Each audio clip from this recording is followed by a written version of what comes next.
ஓர் அழகான கிராமத்தில் அருண் என்ற ஒரு சிறுவன் வாழ்ந்து கொண்டிருந்தான். அவனுக்கு 10 வயது மற்றும் அவன் எப்போதும் தனது மொபைல் போனில் விளையாடுவதில் மூழ்கியிருப்பான். அவனுடைய பெற்றோர் அவனை வெளியே விளையாட அனுப்ப முயற்சித்தார்கள். ஆனால் அருண் கேட்கவில்லை. மொபைல் போன்தான் என் சிறந்த நண்பன் என்று அவன் சொல்வான். ஒருநாள் அருண் ஒரு வித்தையான கனவு கண்டான். அவனுடைய மொபைல் போன் பேசத் தொடங்கியது. அருண், நான் ஒரு மந்திர மொபைல், ஆனால் என்னை அதிகம் பயன்படுத்தினால் உனக்கு பிரச்சனைகள் வரும் என்றது அது. அருண் ஆச்சரியப்பட்டான்.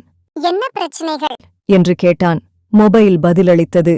நீ அதிகமாக என்னை பயன்படுத்தினால் உன் கண்கள் பலவீனமடையும், உன் மூளை சரியாக வேலை செய்யாது மற்றும் நீ விளையாடாமல் இருப்பதால் உன் உடல் பலவீனமடையும். நீ உண்மையான உலகத்தில் விளையாடுவதால் மட்டுமே உன்னால் வலிமையாகவும் மகிழ்ச்சியாகவும் இருக்க முடியும். அருண் இந்த எச்சரிக்கையை கவனத்தில் எடுத்துக்கொண்டான். மறுநாள் முதல் அவன் மொபைல் போனை குறைவாக பயன்படுத்தத் தொடங்கினான். அவன் தனது நண்பர்களுடன் வெளியே ஓடினான், பந்து விளையாடினான், மரங்களில் ஏறினான் மற்றும் புதிய திறமைகளை கற்றுக்கொண்டான். அவன் உடல் வலிமையாகவும் மனதில் மகிழ்ச்சியாகவும் இருந்தான்.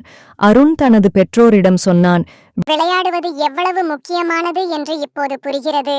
மொபைல் போன் நமக்கு உதவும், ஆனால் அதிகமாக பயன்படுத்தினால் அது ஆபத்தானது. அருண் இப்போது ஒரு சிறந்த சமநிலையை கண்டுபிடித்தான். அவன் மொபைல் போனை புத்திசாலித்தனமாக பயன்படுத்தினான் மற்றும் விளையாட்டுக்கும் நேரம் ஒதுக்கினான். அவனுடைய வாழ்க்கை முழு மகிழ்ச்சியாக மாறியது. கதையின் பாடம்: மொபைல் போன்கள் பயனுள்ளவை, ஆனால் அதிகமாக பயன்படுத்தினால் குழந்தைகளின் ஆரோக்கியத்திற்கும் வளர்ச்சிக்கும் தீங்கு விளைவிக்கும். வெளியே விளையாடுவது உடல் வலிமை, படைப்பாற்றல் மற்றும் மகிழ்ச்சிக்கு முக்கியமானது. சமநிலைதான் ரகசியம்.